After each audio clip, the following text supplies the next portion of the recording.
Now the results are open now. Now these intimations will be issued to them from one అంటే రేపటి నుండి వీళ్ళకి results వెళ్ళిపోతాయి. వాళ్ళు జిల్లా స్థాయిలో పోయి సర్టిఫికేట్ వెరిఫికేషన్ 5th లోపల కంప్లీట్ చేసి తర్వాత గౌరవ ముఖ్యమంత్రి గారు ప్రకటించిన రోజు వాళ్ళకి అపాయింట్మెంట్ ఆర్డర్స్ ఇవ్వడం జరుగుతుంది. I request honourable chief minister to give his message on this occasion. Thank you very much.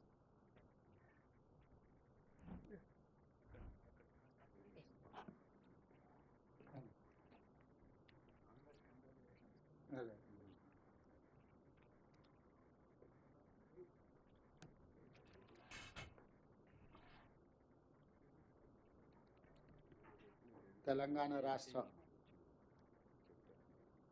నిరుద్యోగులకు మనస్ఫూర్తిగా ఈ రాష్ట్ర ప్రభుత్వం తరఫున శుభాకాంక్షలు తెలియజేస్తున్నా. డిఎస్సి 2024 ఫలితాల ప్రకటన పత్రికా సమావేశంలో సహచార మంత్రివర్గ సభ్యులు దామోదర్ రాజ్ నరసింహ గారు, తుమ్మల నాగేశ్వరరావు గారు, శ్రీమతి కొండా సురేఖ గారు, పొంగులేటి శ్రీనివాసరెడ్డి గారు, పెద్దలు తెలంగాణ రాష్ట్ర ప్రభుత్వ ప్రత్యేక సలహాదారు కె కేశవరావు గారు, దానం నాగేందర్ గారు, వేం నరేందర్ రెడ్డి గారు, అదేవిధంగా చీఫ్ సెక్రటరీ గారు, విద్యాశాఖకు సంబంధించిన అధికారులు,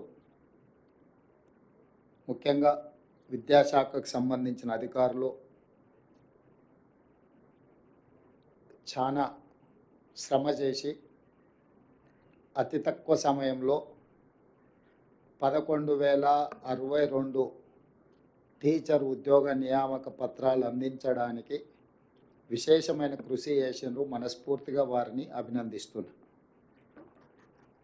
అదేవిధంగా మొత్తం ఈ 11,062 ఉద్యోగాలకు గాను 2,79,838 మంది అభ్యర్థులు నమోదు చేసుకుంటే 2,46,584 మంది పరీక్షలు హాజరయ్యి 33 జిల్లాలలో 54 సెంటర్లలో స్కూల్ అసిస్టెంట్లు, సెకండరీ గ్రేడ్ టీచర్లు, లాంగ్వేజ్ పండిట్లు, ఫిజికల్ ఎడ్యుకేషన్ టీచర్లు, ప్రాథమిక మరియు ఉన్నత స్థాయిలో స్పెషల్ ఎడ్యుకేషన్ టీచర్లు, ఈ అన్ని పోస్టులకు పరీక్షలు నిర్వహించడం జరిగింది. 18/7/2024 నుండి 5/8/2024 వరకు 26 ఆప్షన్స్ కింద ఈ పరీక్షలు నిర్వహించి ఈరోజు ఈ ఫలితాలను విడుదల చేయడం జరిగింది. ఈ ఫలితాలు ప్రధానంగా 1:3 ప్రాతిపదికన ఫలితాలను ప్రకటించి వాళ్ళ సర్టిఫికెట్ వెరిఫికేషన్స్, వాళ్ళ యొక్క మిగతా వివరాలను సంబంధిత జిల్లా కలెక్టర్లు, అధికారులు వెరిఫై చేసి ఫైనల్ నియామకాలు దసరా పండుగలోపు, తెలంగాణలో మీకు అందరికీ తెలుసు దసరాకున్న ప్రాధాన్యత. దసరా పండుగ అనేది మనకు సంతోషాన్ని తీసుకువచ్చే పండుగ. ప్రతి కుటుంబము ఎంత పేదవాడైనా దసరా పండుగను చాలా సంతోషంగా జరుపుకోవడం తెలంగాణ సాంప్రదాయం. ఆ దసరా పండుగ లోపలనే 9 అక్టోబర్ 2024 నాడు ఈ సర్టిఫికెట్ల వెరిఫికేషన్లు పూర్తి చేసి ఎల్బీ స్టేడియంలో ఈ 11,062 మంది టీచర్ల నియామక పత్రాలు వాళ్ళకు అందించడం ద్వారా రాబోయే దసరా పండుగ వాళ్ళ కుటుంబాలలో సంతోషాన్ని, పండుగ వాతావరణాన్ని తీసుకురావాలని చెప్పి మా ప్రభుత్వం భావిస్తుంది. ప్రధానంగా 10 సంవత్సరాలలో గత ప్రభుత్వం ఒకే ఒక టీచర్ నోటిఫికేషన్ ఇచ్చి అందులో వాళ్ళు చేపట్టిన నియామకాలు 7,857 టీచర్ల నియామకం. శ్రీ కల్వకుంట్ల చంద్రశేఖరరావు గారు మాజీ ముఖ్యమంత్రి గారు 10 సంవత్సరాలు ముఖ్యమంత్రిగా బాధ్యతలు చేపట్టి నిర్వహించి వారిచ్చిన DSC notification Telangana public service commission ద్వారా ఒకే ఒక్కసారి అందులో వారు నియమించింది 7,857 మంది టీచర్లను మాత్రమే. అంటే ఏ కోశాన కూడా విద్యాశాఖను ప్రక్షాళన చేసి పేదలకు, అత్యంత నిరుపేదలకు విద్యను అందుబాటులోకి తీసుకొచ్చి తండాలలో, గూడాలలో, మారుమూల ప్రాంతాలలో, గ్రామీణ ప్రాంతంలో ఉన్న తెలంగాణ పేదలకు విద్యను అందుబాటులోకి తీసుకురావాలన్న ఆలోచన గత ప్రభుత్వానికి లేకపోవడం వల్ల తీవ్రంగా పేదలు నష్టపోయినరు. అందుకే మా ప్రభుత్వం అధికారంలోకి వచ్చిన ఎంబడే ఫిబ్రవరిలో నోటిఫికేషన్ ఇచ్చి, గతంలో తక్కువ నోటిఫికేషన్ ఇస్తే కూడా వాటన్నిటిని పెంచి పెద్ద ఎత్తున ఉద్యోగ నియామకాలను చేపట్టాలి. ముఖ్యంగా విద్యాశాఖలో చేపట్టడం ద్వారా విద్య మీద రాష్ట్ర ప్రభుత్వం పెడుతున్న పెట్టుబడి ఖర్చు కాదు, ఇది ఒక పెట్టుబడి, భవిష్యత్తు నిర్మాణానికి ప్రయోజనకారిగా మారుతుంది. తెలంగాణ రాష్ట్ర పునర్నిర్మాణంలో తెలంగాణ ప్రజల్ని భాగస్వాములు చేయాలన్న ఆలోచనతోటి ఈ నోటిఫికేషన్ ఇచ్చి అతి తక్కువ సమయంలో పరీక్షల నిర్వహణ నుంచి పరీక్షల ఫలితాలు ఇవ్వడానికి 55 రోజులు మాత్రమే తీసుకున్నాము. ఈ 55 రోజుల తర్వాత నియామకాలకు ఇంకొక 10 రోజులు తీసుకుంటున్నాము. మొత్తంగా 10 నెలల లోపలనే మా ప్రభుత్వం వచ్చిన తర్వాత 65 రోజుల్లో 11,062 టీచర్ల నియామకాలను చేపట్టడానికి మా ప్రభుత్వము పూర్తిగా కృషి చేసింది.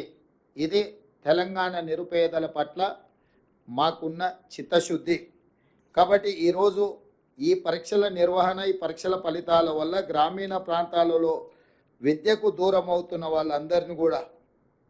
వాళ్ళందరినీ విద్య అందించడం ద్వారా వాళ్ళని ప్రయోజకులుగా మార్చాలన్న ఆలోచనతోటి ఈరోజు ఈ కార్యక్రమాన్ని తీసుకోవడం జరిగింది. నేను మళ్ళీ ఒకసారి చెప్తున్నాను, ప్రజాపాలన ఇందిరమ్మ రాజ్యం వచ్చిన తర్వాత టీచర్ల నియామకాలకు అత్యంత ప్రాధాన్యతనిచ్చి 10 నెలలు తిరిగే లోపలనే 11,062 మంది టీచర్లను నియమించడం ద్వారా తెలంగాణ పేద ప్రజలకు విద్యను అందుబాటులోకి తీసుకురావాలన్న మా ఆలోచన, మా కృషి, మా అధికారులు చేసిన నిరంతర శ్రమ ఈ సందర్భంగా మనం గుర్తించి అభినందించాలి.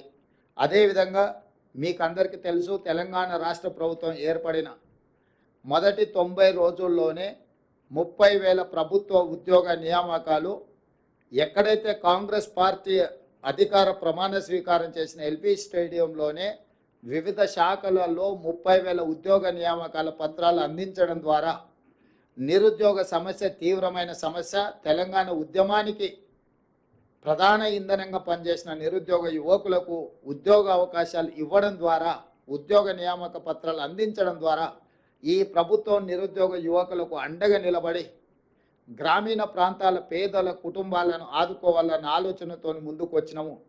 ఇదే కాకుండా డిఎస్సి నోటిఫికేషను, టెట్ లేకపోవడం వల్ల కొంతమందికి అవకాశాలు రావట్లేదంటే టెట్ పరీక్షలు నిర్వహించిన తర్వాతనే డిఎస్సి నోటిఫికేషన్ ఇచ్చి వాళ్ళకు కూడా అవకాశాలు కల్పించడం జరిగింది.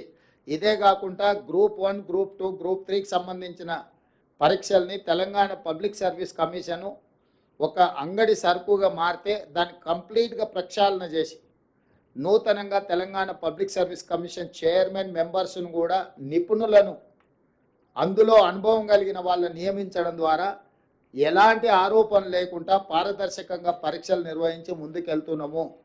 తొందరలోనే గ్రూప్ 1 ఫలితాలను కూడా ప్రకటించి వందలాది మంది తెలంగాణ పట్టభద్రులను గ్రూప్ 1 అధికారులుగా నియమించడం ద్వారా తెలంగాణ పునర్నిర్మాణంలో వాళ్ళను కూడా భాగస్వాములు చేయాలనుకుంటున్నాము.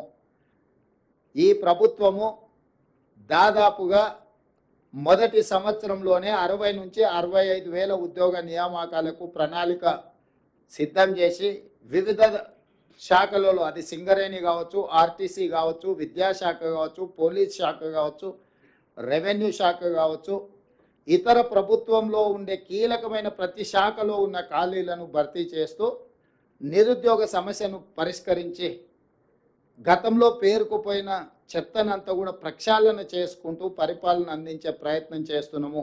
ఏది ఏమైనా ఇందులో ఈ ఎగ్జామ్స్లో పాస్ అయిన వాళ్ళకి మనస్ఫూర్తిగా నేను అభినందనలు తెలియజేస్తున్నా. భవిష్యత్ తరాల యొక్క బాధ్యత మీ మీద ఉన్నది. టీచర్ ఉద్యోగం అనేది ఉద్యోగం కాదు, ఇది భావోద్వేగము. నీళ్లు నిధులు నియామకాలలో ఈ నీళ్లు కూడా మనకు ఒక భావోద్వేగము, విద్య కూడా ఇంకొక భావోద్వేగము తెలంగాణకు. ఎందుకంటే గత పాలకుల వల్ల, అది తెలంగాణ రాష్ట్రం రాకంటే ముందు కానీ తెలంగాణ రాష్ట్రం వచ్చిన తర్వాత కానీ విద్య నిర్లక్ష్యానికి గురైంది. బడ్జెట్ కేటాయింపులలో కూడా గతంలో అన్యాయం జరిగింది. మేము వచ్చిన తర్వాత బడ్జెట్ను కూడా పెంచి ఈరోజు అన్ని రకాలుగా ప్రభుత్వాన్ని ముందుకు నడిపించడం ద్వారా బడ్జెట్లో కూడా న్యాయం చేయాలన్న ఆలోచనతోని నిధుల కేటాయింపులు కూడా పెంచినము. ఇవి కూడా ఇంకా సరిపోవు, భవిష్యత్తులో ఇంకా నిధులను పెంచడం ద్వారా విద్యకు అత్యంత ప్రాధాన్యత ఇస్తాము. ఇదే కాకుండా చంద్రశేఖరరావు గారు పదే పదే నేను SC, ST, OBC, minority residential schools ఇచ్చిన వాటి వల్ల చాలా ప్రయోజనం చేకూరింది అని వారు చాలా సందర్భాలలో చెప్పడం జరిగింది. అవన్నీ మంజూరు చేసిండు, కానీ వేటికి కూడా కనీసమైన మౌలిక సదుపాయాలు ఏర్పాటు చేయలేదు. పిట్టగూళ్ళలో, పోల్ట్రీ ఫామ్లలో పేదల పిల్లల్ని సరైన వసతులు లేకుండా, సరైన భోజన సౌకర్యాలు లేకుండా నిర్లక్ష్యానికి లోనైంది. అందుకే ఈరోజు మా ప్రభుత్వము integrated residential schools, young India integrated residential schools ప్రతి కాన్స్టిట్యున్సీకి 20 నుంచి 25 ఎకరాలలో ఎస్సీ, ఎస్టీ, ఓబీసీ అండ్ మైనారిటీకి సంబంధించిన రెసిడెన్షియల్ స్కూల్స్కి అన్నిటి కూడా ఒక క్యాంపస్ క్రియేట్ చేసి ఒక యూనివర్సిటీ స్థాయిలో అక్కడ వసతులు, మౌలిక వసతులు కల్పించి అక్కడ ప్లే గ్రౌండ్స్ కానీ, ల్యాబ్స్ కానీ, వాళ్ళకు మంచి అడ్వాన్స్డ్ టెక్నాలజీతో కిచెన్ సెంటర్లు కలిపి ఒక హైజెనిక్ ఫుడ్ వాళ్లకు ఇవ్వాలి అని ఈరోజు మా ప్రభుత్వం నిర్ణయం తీసుకొని